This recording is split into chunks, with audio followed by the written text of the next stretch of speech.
Yo recuerdo que las mujeres llevaban la pollera hasta un poquito debajo de la rodilla, porque eso era lo pudoroso. Cuando pasó el tiempo y uno veía mujeres con el vestido un poquito más arriba, parecía sorpresivo. Hoy es completamente natural que las chicas jóvenes van en short, en el verano por supuesto, van en short completamente desinhibida, con un recato que ya no existe. Y cuando digo esto, no es nada molesto ni ofensivo, es la realidad actual.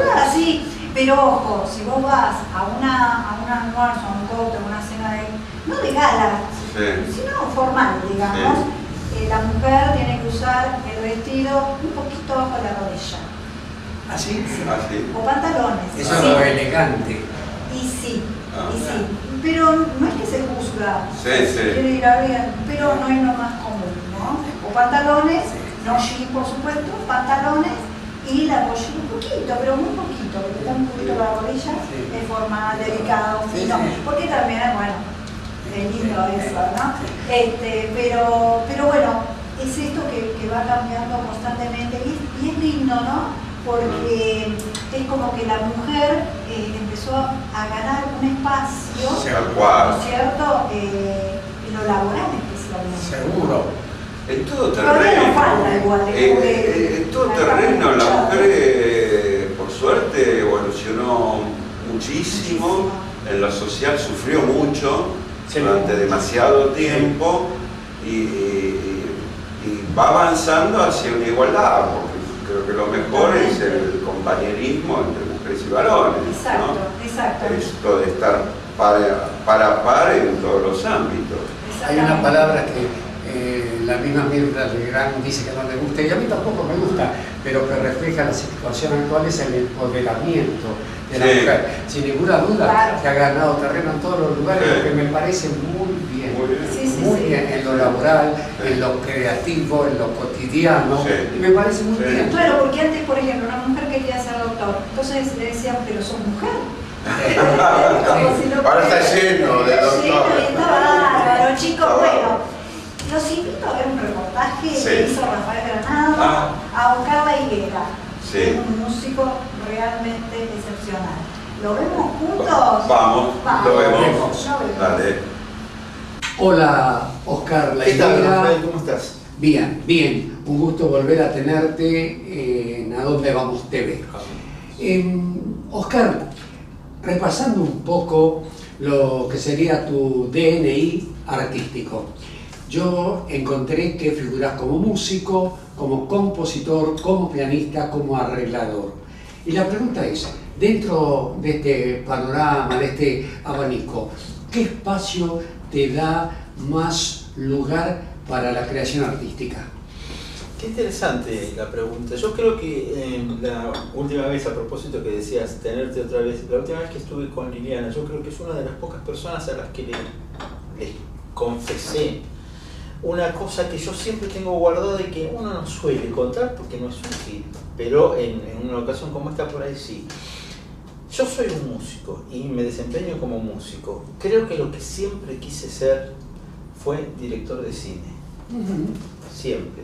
Astor Piazzolla, que vos lo conociste, siempre quiso ser pianista. Siempre, eso es lo que él quería hacer. Bueno, a nadie se le podía ocurrir, pero si toca magníficamente el bandoneón. Pero cuando uno lo veía tocar el piano, que era donde componía, a pesar de que los dedos no le daban por su tamaño, pero además por cómo se condicionaron con el correr del tiempo, se veía que tenía un pensamiento volcado en el teclado que era muy particular. Y esto es lo que me pasa a mí con la música. Yo he trabajado para otros, tocando como músico profesional. Entre esos otros te menciono 2 o 3, que yo toqué 6 años con Rodolfo Mederos. Fui el pianista de Rodolfo Mederos en la década del 80. Hice como 14 o 15 discos con Antonio Tarragorros. Dirigí el espectáculo de retorno en la democracia de César Isela con Los Fronterizos y Cantoral, dirigido en ese momento por Santiago Doria. Hice cosas con...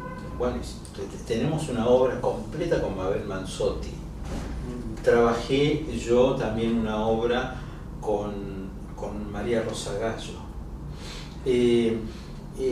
Tengo un tránsito musical como profesional de la música, desde o el arreglo o el acompañamiento o la instrumentación, bueno, arreglar, ¿no? De hecho, te decía antes de comenzar que ahora a fines de noviembre yo viajo a Ecuador porque tengo que hacer un recital de tango con un cantor y un bandoneonista con la Orquesta Filarmónica de Guayaquil. Ajá. Pero todas esas cosas me representan bien porque si no, no las haría.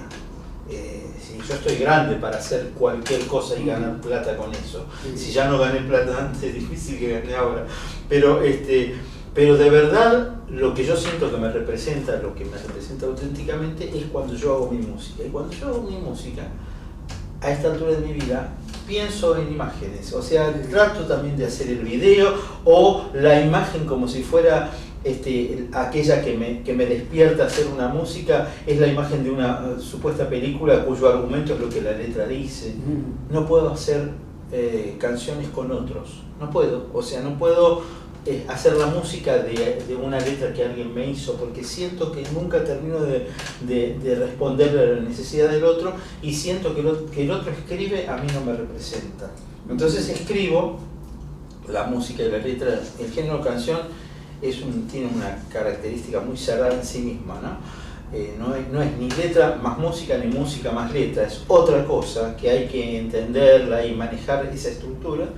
Y yo siento que todo eso va junto con una imagen. Por eso cuando hace un rato te hablaba de los dúos que vengo haciendo últimamente como consecuencia de la crisis que hace que uno se redujo al mínimo posible, lo hago con mujeres, porque también aprovecho con mujeres que canten bien, por cierto. Sí. Y que toquen algún instrumento, porque terminamos siendo 4, 2 voces más una guitarra y un piano, o 2 teclados, o una guitarra y un violín, no lo sé. Pero siempre cuando elijo a alguien ya estoy pensando en que hoy la imagen, siempre lo pensé así, ¿no? Pero que hoy la imagen es casi imprescindible para transmitir también lo que una canción produce. Y yo estudié cine con Octavio Getino. Entonces tengo una cosa del lenguaje cinematográfico muy desarrollada, y me resulta fácil pensar desde allí, ¿no? Justamente yo te iba a preguntar, dentro de la actividad tuya que ya has incursionado haciendo música en cine y en teatro, pero por lo que me decís de tu aspiración, llamémosla postergada, porque nunca se sabe, Oscar, de ser director de cine, por ahí quien te dice, mira, de ser director de cine, pero pienso que debes sentirte mejor reflejado en el cine con imágenes seleccionadas, bien armadas, que en teatro, que es diferente. Esto que me decís, qué bárbaro que es hablar con gente que sabe de lo mismo que uno. Por ahí sabe más, pero de lo mismo.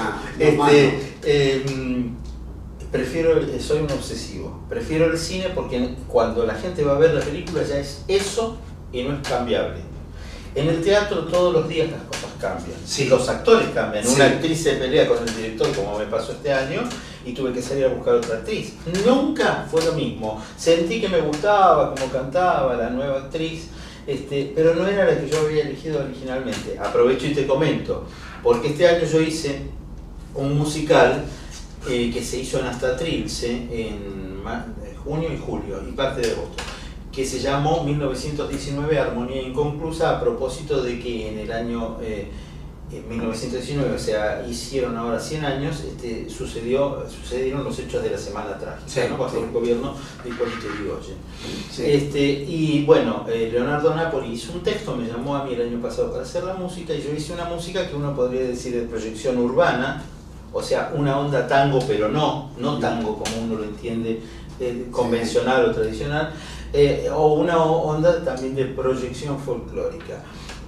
Bueno, allí seleccioné los actores y las actrices porque yo soy un enfermo de eso, o sea, no me sirve que me diga estos son los actores y después yo los pruebo para cantar. Estamos hablando de un musical y no me gusta cómo cantan. Entonces yo suelo ser en los musicales el primer filtro. esto es lo que exijo yo, sino que no me llamen. Yo necesito saber que la persona que elijo para tal canción que uno hizo como canción principal da lo que yo quiero, o la escucho, me gusta y hasta por ahí, ¿por qué no?, compongo para esa persona.